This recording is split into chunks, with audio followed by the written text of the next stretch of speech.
கடைசி காலத்தில் மருமகள் கையால் சாப்பிட கடவுதுன்னு சொல்லி சாப்பிடுறாங்க. பாருங்க, மருமகள் கையால் சாப்பிட்றது அவ்வளவு பெரிய மிகப்பெரிய பாவம்னு சொல்லியிருக்காங்க அந்த காலத்தில். மனைவி இல்லை அப்படின்னு சொன்னா மருமகிட்ட நீ என்னையா சொல்ல முடியும்? வெண்ணி போடுன்னு சொல்ல முடியுமா? குழம்புல கொஞ்சம் உப்பு கம்மியா இருக்குன்னு சொல்ல முடியுமா? முடியாது. சட்டாப்பை வச்சு மூஞ்சில கொத்தியே போடுவான், கொத்திடுவோம். ஆகவே அது ஒரு சாபம். மருமகள் கையால் நீ வாங்கி சாப்பிட கடவுது.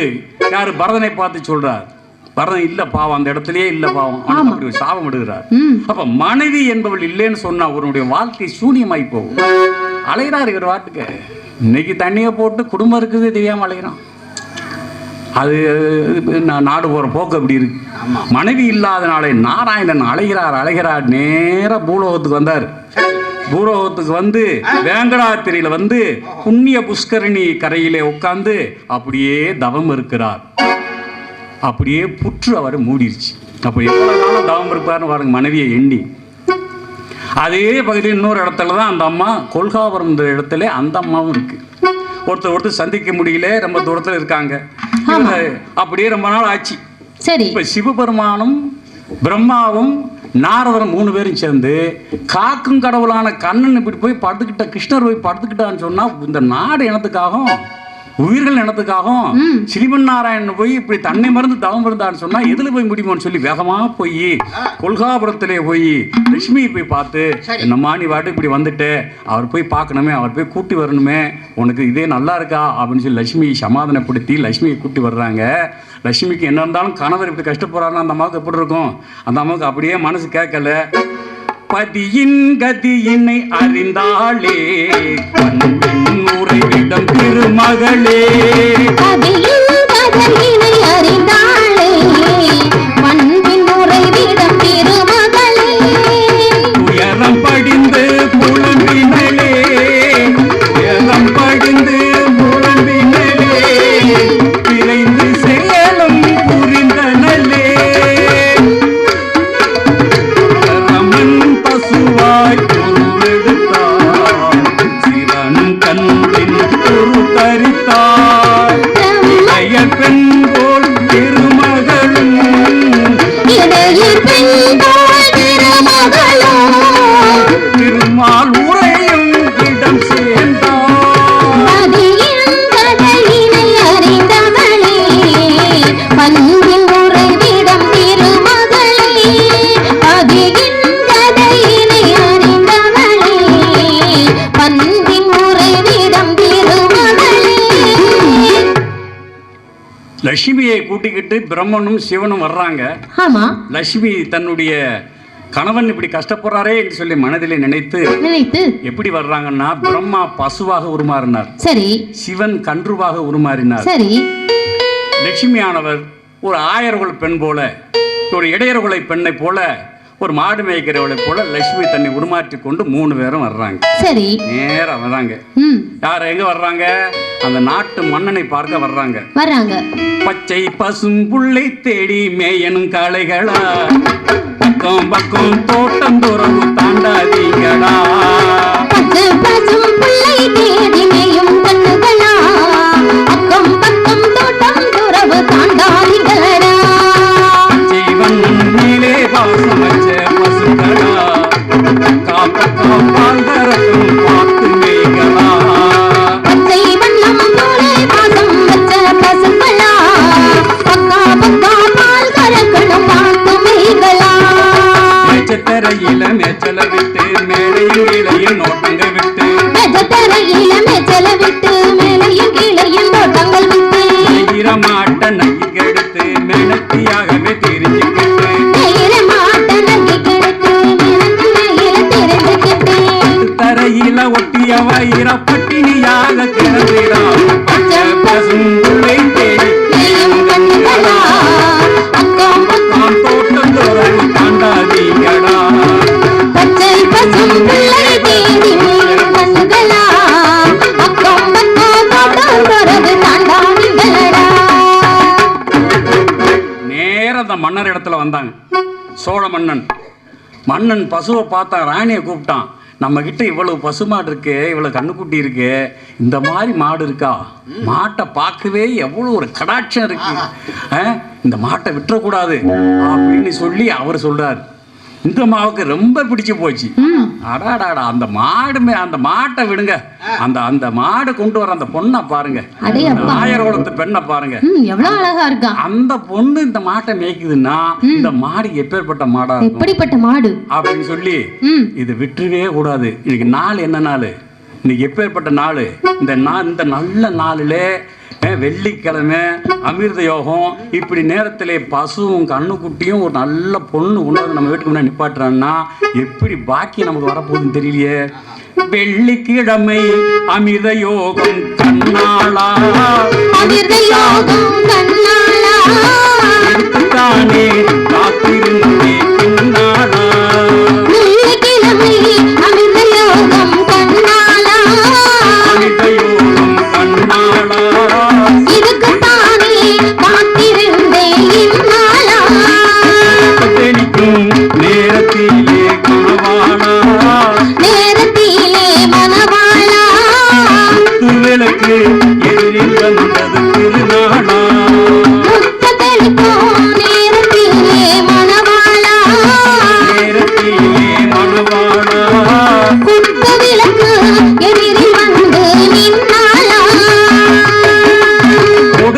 தெய்வம் கூற பிச்சுக்கிட்டு கொட்டுமாம் தேடி வந்த தேவி வாசம் கண்ணோட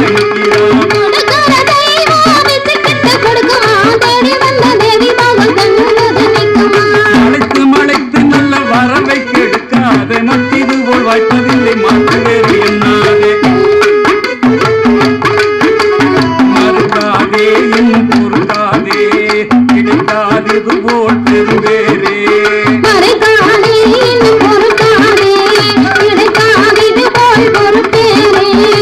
வெள்ளிக்கிழமை அமிர்த யோகம் கண்ணாளா,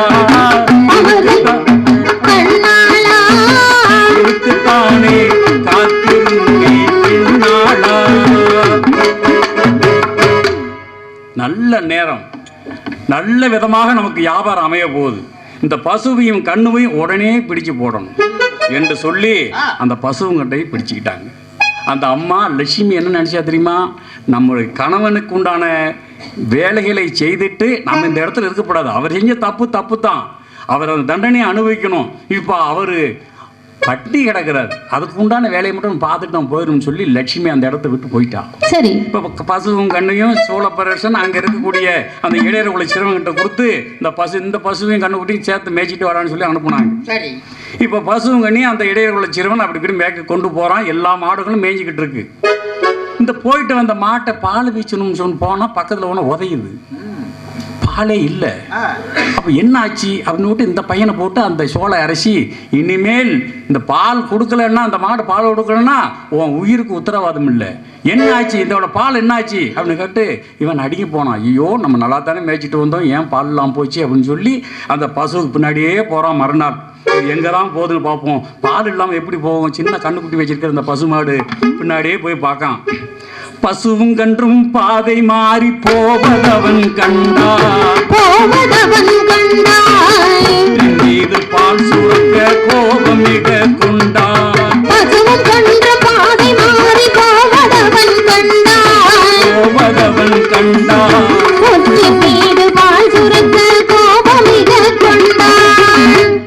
இந்த பசுவும் கண்ணுக்குட்டி எல்லா மாடுகளோடு இப்போ சேர்ந்து மேயாம தனியாக போச்சு. பின்னாடி போய் பார்த்தான், அது ஏற்கனவே இந்த பரந்தாமனை புற்று மூடி இருக்கா இல்லையா, அதுக்கு மேலே போய் பாலை சொரியுது. அப்படியே கண்ணார பார்த்தான். கண்டேன் கண்டேன் வந்தேன் என்றே கடுகு எங்கே சென்றான், மூர்க்கமாக கோடாரியை பசுவின் மீது எறிந்தான். கடுகு எங்கே சென்றான்,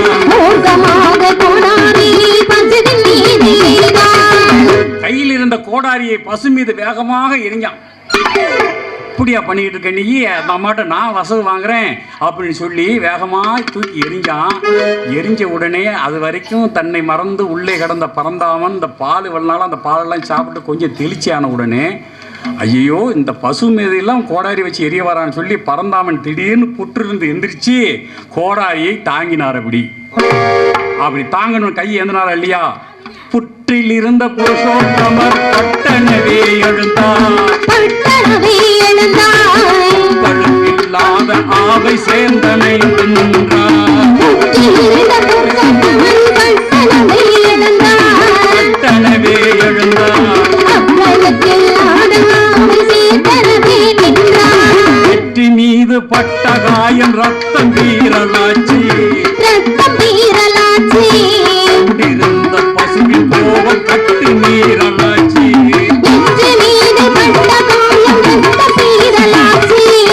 ரத்தம் வீரலாச்சி.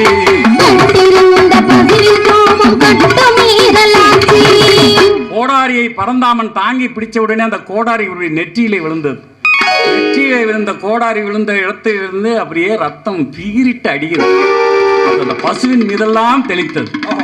பசுவுக்கு கோபம் வந்துச்சு. பசுவா நிக்கிறது யாரு? பிரம்மன் இல்லையா?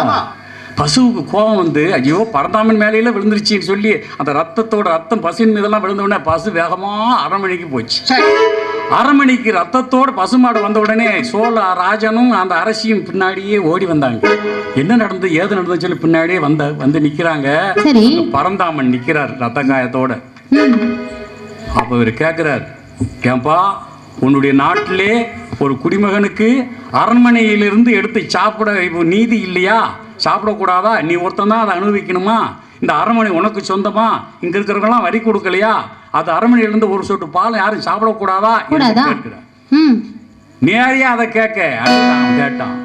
அவர் சொன்னார், தான் யாருங்கிறத அவர்கிட்ட காக்கிறார். நான் பரந்தாமன், இது மாதிரியான காரியத்திற்காக நான் இங்க வந்திருக்கேன், லட்சுமியை தேடி வந்திருக்கிறேன் என்று சொன்ன உடனே அப்படியே நடுங்கி போனான்.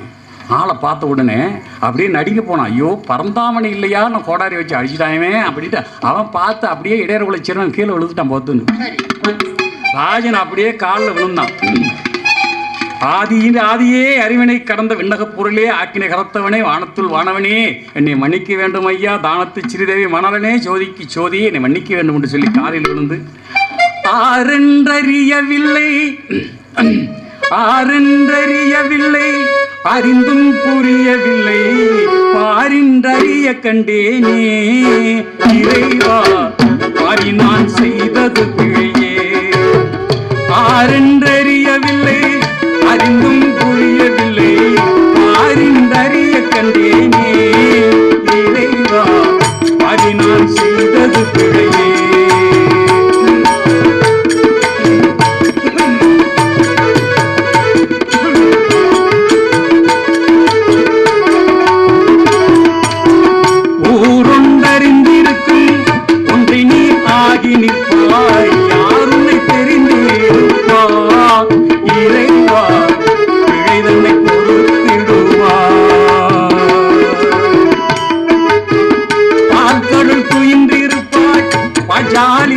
துடைப்பாய் பாதக செய்ய தோற்றுவாய் இறைவா தாமரம் பிழையும் பொறுப்பாய் இறைவா தாமரம் பிழையும் பொறுப்பாய். கண்ணா கிருஷ்ணா ஆதியில் ஆதியே ஆதிசேஷ சைன திருமூர்த்தியே உன்னை யார் உன்னை கண்டுபிடிக்க முடியும்?